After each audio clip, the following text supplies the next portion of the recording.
Okay, back with another Tinker update on the trashed Galaxy fan. Got the motor all split apart here, and now you can totally see what I'm talking about. It's the more traditional motor construction where the windings are all out in the open and they're strung together. No coil formers, and there's even proof this works better. This is obviously a high hours fan. A good amount of dust and dirt accumulation in here. And these zip ties, they haven't gone all yellow and brittle from heat.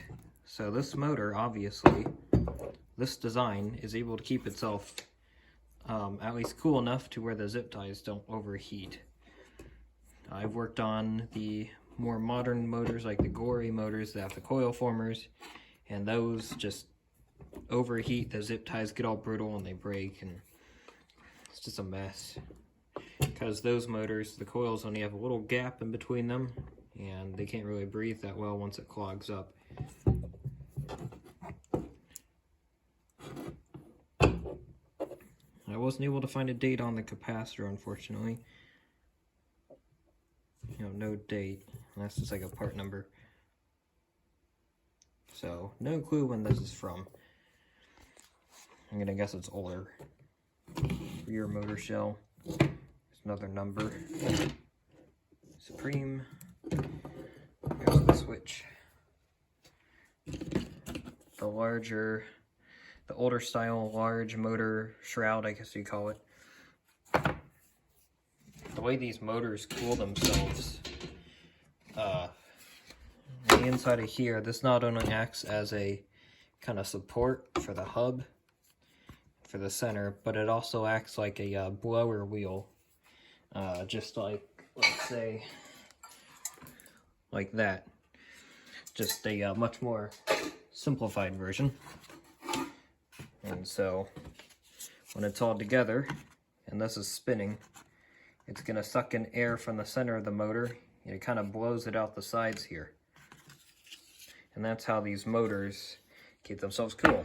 At least, that's what I've surmised. It seems to make logical sense.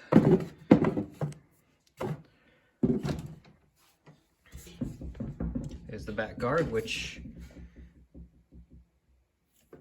is surprisingly not as warped as I thought it would be. Hopefully, eventually I'll get this handle on here as well, too. I need to work on the case as well. By the time the next Tinker update comes around, the case should be all straightened out and everything should be cleaned, and possibly even the motor reassembled. That's my phone charging cable. But yeah, you can really see how badly dented in that is, and you can see the motor struts are bent, so that will need fixing. You also see the stretch mount here, that's all bent out. You can see where it's flat there, just totally bows out, and yeah, it's rough. I'll see if I can get the information off of here from this side, maybe if it stamped through on this side. I guess we'll see. So yeah, I'll report back in the next Tinker update. So that'll be it for this one.